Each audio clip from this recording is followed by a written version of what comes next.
Assalamualaikum warahmatullahi wabarakatuh.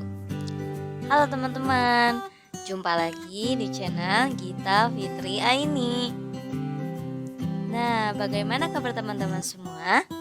Semoga selalu tetap sehat dan tetap semangat ya. Nah, sebelumnya izin memperkenalkan diri. Nama saya Gita Fitri Aini dengan NPM 195111010, Program Studi Pendidikan Matematika Institut Pendidikan Indonesia Garut. Nah, pada video kali ini saya akan membahas mengenai tutorial membuat grafik fungsi trigonometri menggunakan aplikasi GeoGebra. Oke, kalau gitu kita langsung saja simak pembahasannya ya. Tapi sebelumnya jangan lupa untuk like, komen, share, dan juga subscribe ya. Nah, jangan lupa juga untuk klik tombol loncengnya. Oke, kita langsung ke tutorialnya ya. Langkah pertama, kita buka terlebih dahulu aplikasi GeoGebra-nya. Di sini saya masih menggunakan aplikasi GeoGebra Classic 5. Nah, selanjutnya kita harus mengubah terlebih dahulu pada sumbu X ini ke dalam bentuk derajat, karena pada fungsi trigonometri itu X-nya dalam bentuk derajat atau V radian. Di sini saya akan mengubahnya ke dalam bentuk derajat dengan cara klik kanan pada sembarang tempat, kemudian pada graphics. Nah, pada basics dan dimension X-min dan X-max-nya kita sesuaikan. Misalkan negatif 90, kemudian X-max-nya 480. Selanjutnya kita ke X-aksis. Nah, pada distance atau jarak kita sesuaikan, misalkan 30. Kemudian pada label pilih X, kemudian unitnya kita pilih derajat. Selanjutnya kita ke Y-aksis. Pada distance atau jarak kita sesuaikan, misalkan 0,5. Nah, maka tampilan grafiknya sudah dalam bentuk derajat ya. Kemudian langkah selanjutnya baru kita inputkan fungsi trigonometrinya. Misalkan saya akan menginputkan fx sama dengan sin x. Nah, x di sini harus dalam bentuk derajat ya, karena jika tidak grafiknya itu akan tidak sesuai. Nah, maka jika kita tambahkan derajat, kemudian enter, maka grafiknya itu akan sesuai ya. Nah, selanjutnya apabila dirasa posisi dari tampilan grafiknya itu kurang ke atas, kita bisa mengubah posisinya dengan cara pilih tools yang terakhir, kemudian pilih move graphics view, kemudian kita sesuaikan. Misalkan seperti ini, sudah sesuai. Nah, selanjutnya saya akan menampilkan titik ekstremum pada grafik sin X ini dengan cara pada tools kedua pilih ekstremum, kemudian klik pada grafiknya, maka akan muncul titik-titik ekstremum dari fungsi tersebut. Selain itu, saya akan menampilkan perpotongan antara sumbu X dengan grafik dan juga sumbu Y dengan grafik dengan cara untuk mencari perpotongan dengan sumbu X, pada tools kedua kita pilih roots, kemudian klik pada grafiknya. Maka akan muncul semua titik potong antara grafik dengan sumbu X. Kemudian untuk mencari titik potong dengan sumbu Y, pada tools kedua pilih intersect, kemudian klik pada grafik dan juga pada sumbu Y-nya, maka muncul titik potongnya. Nah, setelah itu untuk menampilkan informasi ini itu grafik dari fungsi apa, nah kita klik kanan pada grafiknya, kemudian pada object properties, nah pada basic, kemudian pada show label, pilih name and value. Nah, maka akan muncul deskripsinya ya, bahwa grafik ini itu merupakan grafik dari fungsi fx sama dengan sin x derajat yang tidak dibatasi. Nah, sekarang bagaimana jika membuat grafik fungsi yang dibatasi? Nah, caranya itu, pada fungsinya itu kita tambahkan intervalnya dengan cara koma. Misalkan intervalnya itu 0 derajat kurang dari atau sama dengan x. Nah, x di sini juga harus dalam bentuk derajat ya, supaya grafiknya itu sesuai. Kurang dari atau sama dengan 360 derajat. Kemudian enter. Nah, maka tampilan grafik untuk fungsi fx sama dengan sin yang dibatasi dengan interval 0 derajat kurang dari atau sama dengan x kurang dari atau sama dengan 360 derajat itu seperti ini ya, dimana terdiri dari satu gunung dan satu lembah. Nah, artinya satu periodenya itu terdiri dari satu gunung dan satu lembah, dan periodenya itu 360 derajat. Kemudian memiliki nilai maksimum yaitu 1 dan nilai minimumnya itu negatif 1. Nah, sekarang bagaimana jika terdapat koefisien pengali untuk sin x dan juga untuk sudut x derajat ini? Nah, saya akan menampilkannya dengan menggunakan slider.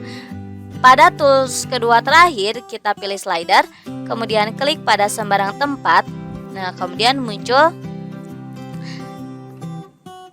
Nah, intervalnya bisa kita sesuaikan. Di sini minimumnya negatif 5 dan maksimumnya 5. Kemudian klik OK. Kemudian untuk slider yang kedua, sama ya intervalnya, kemudian klik OK. Nah, A dan B ini saya akan posisikan pada fungsi. Nah, A ini sebagai koefisien pengali sin X, berarti A kris sin X. Kemudian B ini sebagai koefisien pengali sudut X derajat, B kris X. Kemudian enter. Nah, maka A dan B-nya itu koefisiennya akan sesuai angkanya dengan slider. Nah, kemudian kita akan mengamati bagaimana pengaruh dari koefisien A dan B ini. Nah, yang pertama, yang A dulu nih. Jika A-nya itu sama dengan 1, maka nilai maksimumnya 1 dan minimumnya negatif 1. Bagaimana jika A-nya itu berubah? Kita akan mengamati terlebih dahulu dengan cara mengaktifkan animasi dari slider ini. Caranya itu klik kanan, kemudian pilih animation on. Nah, kita amati nih bagaimana jika A-nya itu berubah. Setelah diamati, ternyata apabila A-nya itu berubah, maka nilai maksimum dan minimumnya juga ikut berubah ya. Nah, jadi dapat disimpulkan jika A-nya 5, maka maksimumnya 5, minimumnya juga negatif 5 ya. Nah, secara matematis juga nilai maksimum dan minimum itu diperoleh dari harga mutlak A dan negatif harga mutlak B. Sekarang bagaimana jika A-nya itu 0? Jika A-nya itu 0, maka grafiknya itu akan berimpit dengan sumbu X atau fx-nya itu akan selalu 0. Nah, kemudian bagaimana jika A-nya itu negatif? Jika A-nya itu negatif 5 misalkan, maka nilai maksimum dan minimumnya tetap ya, 5 dan negatif 5. Hanya saja yang berbedanya itu sudutnya. Nah, sekarang kita akan mengamati bagaimana pengaruh B ini. Nah, jika B-nya itu sama dengan 1, maka terdiri dari satu gunung dan satu lembah. Sekarang bagaimana jika B-nya itu berubah? Kita akan mengamatinya dengan mengaktifkan animation. Nah, jika B-nya berubah, maka jumlah dari gunung dan lembahnya itu juga ikut berubah ya. Nah, jadi dapat disimpulkan bahwa B ini berpengaruh terhadap periode pada fungsi sin. Nah, jika misalkan B-nya itu 3, maka satu gunung dan satu lembahnya itu 120, berarti satu periodenya itu 120. Dari 120 ke seterusnya, grafiknya itu akan mengulang seperti sebelumnya. Nah, secara matematis juga, periode itu dirumuskan dengan 360 derajat per harga mutlak B. Untuk fungsi sin 3x, berarti periodenya itu 360 derajat per harga mutlak 3. Hasilnya 120 derajat. Jadi sesuai ya antara grafik dengan secara matematis. Nah, kemudian bagaimana jika B-nya itu 0? Jika B-nya itu 0, maka grafik akan berimpit dengan sumbu X karena fx-nya itu akan selalu 0. Kemudian bagaimana jika B-nya itu negatif? Misalkan jika B-nya itu negatif 3. Nah, maka satu gunung dan satu lembahnya itu sama ya 120 derajat. Hanya saja yang berbedanya itu sudut atau nilai fx-nya. Nah, jadi dapat disimpulkan bahwa A ini berpengaruh terhadap nilai maksimum dan juga nilai minimum pada fungsi sin.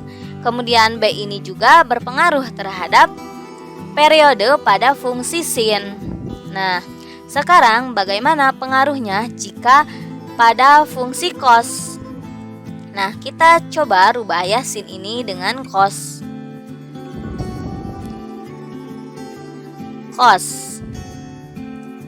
Kemudian oke. Nah, terlebih dahulu kita mengamati untuk A dan B-nya itu sama dengan 1 ya, sebagai fungsi dasarnya. Nah, untuk fungsi cos X dengan interval 0 derajat kurang dari atau sama dengan X kurang dari atau sama dengan 360 derajat, grafiknya itu seperti ini ya, di mana terdiri dari satu gunung dan satu lembah dan satu periodenya itu 360 derajat. Kemudian nilai maksimumnya itu 1 dan nilai minimumnya itu negatif 1. Sama ya seperti dengan fungsi sin, hanya saja bentuk grafiknya yang berbeda. Nah, sekarang kita akan mengamati bagaimana pengaruh dari A ini terhadap fungsi cos. Nah, kan kalau A-nya itu sama dengan 1, nilai maksimumnya 1 dan minimumnya itu juga negatif 1. Nah, sekarang kita akan mengamati jika A-nya itu berubah dengan cara mengaktifkan animation.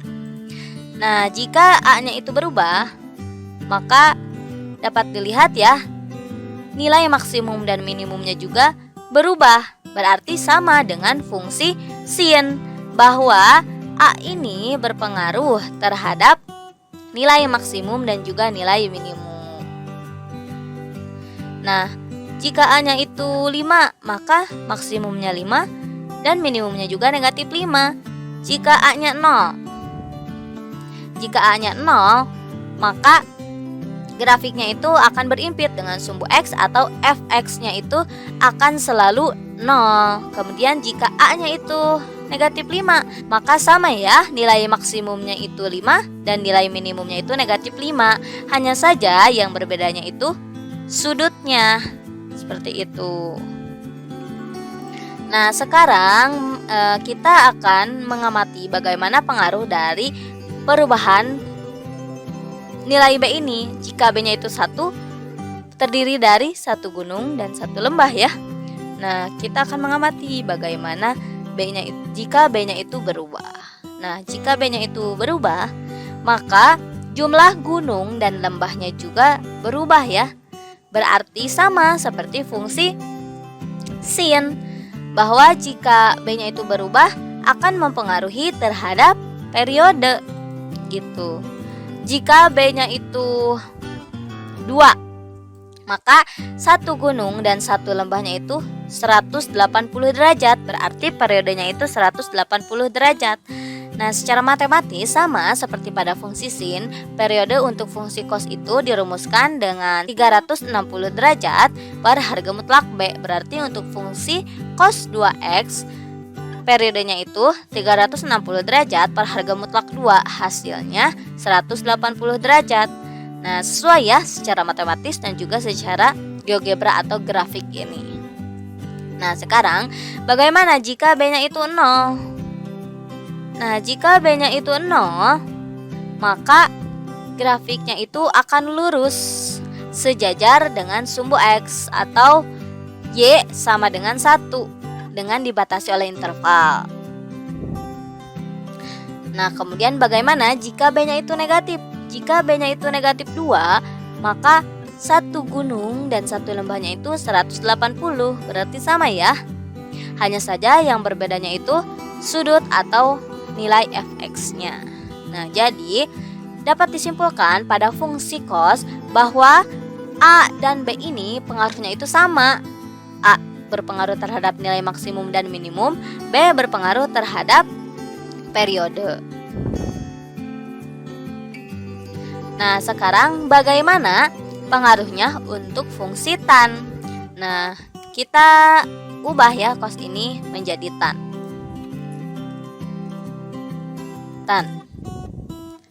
Oke. Nah, pertama kita akan mengamati untuk fungsi tan yang dasar dulu ya, di mana A dan B-nya itu sama dengan 1. Nah, untuk A dan B-nya itu sama dengan 1, maka grafiknya itu seperti ini ya. Nah, untuk fungsi tan sedikit berbeda, di mana nilai maksimumnya itu positif tak hingga dan minimumnya itu negatif tak hingga. Nah, selain itu, fungsi tan satu periodenya itu terdiri dari satu lekukan ke atas dan satu lekukan ke bawah. Berarti satu periode untuk fungsi tan itu 180 derajat. Nah, secara matematis juga periode itu didapat dari 180 derajat per harga mutlak B. Nah, kita akan mempengaruhi bagaimana jika koefisien atau A ini berubah terhadap fungsi tan ya. Nah, setelah A-nya itu berubah, maka tidak mempengaruhi terhadap nilai maksimum dan juga nilai minimum. Karena kan nilai maksimum dari fungsi tan itu positif tak hingga dan nilai minimum dari tan itu negatif tak hingga. Jadi A ini tidak mempengaruhi gitu. Nah, selanjutnya bagaimana B ini mempengaruhi terhadap fungsi tan? Jika B-nya itu 1, kan tadi satu periodenya itu terdiri dari satu lekukan ke atas dan satu lekukan ke bawah. Nah, bagaimana jika B-nya itu berubah? Nah, jika B-nya itu berubah, maka sama ya, mempengaruhi terhadap banyaknya lekukan ke atas dan lekukan ke bawah. Jadi sama seperti pada fungsi sin dan cos, nilai B pada fungsi tan ini mempengaruhi terhadap periode. Nah, jika B-nya itu 3, maka satu lekukan ke atas dan lekukan ke bawah itu 60 derajat, berarti satu periodenya itu 60 derajat. Nah, tadi secara matematis dapat dirumuskan 180 derajat per harga mutlak B. Berarti untuk fungsi tan 3x derajat, periodenya itu 180 derajat per harga mutlak 3. Hasilnya 60 derajat. Sesuai ya antara matematis dengan grafik. Kemudian bagaimana jika B-nya itu 0? Nah, jika B-nya itu 0, maka grafiknya itu akan berimpit dengan sumbu X. Nah, karena fx-nya itu akan selalu 0. Nah, sekarang bagaimana jika B-nya itu negatif 3 misalkan. Nah, jika B-nya itu negatif 3, satu lekukan ke atas dan satu lekukan ke bawah itu 60 derajat. Sama ya seperti sebelumnya. Yang membedakannya itu sudut atau nilai fx-nya saja gitu. Jadi dapat disimpulkan untuk fungsi tan, nilai A ini tidak mempengaruhi terhadap nilai maksimum dan nilai minimum. Kemudian nilai B ini berpengaruh terhadap periodenya. Sekian yang dapat saya sampaikan. Terima kasih untuk teman-teman semua yang sudah menonton video ini sampai selesai. Semoga dapat memberikan manfaat untuk kalian ya. Sampai jumpa di video selanjutnya. Jangan lupa untuk like, komen, share, dan juga subscribe. Wassalamualaikum warahmatullahi wabarakatuh.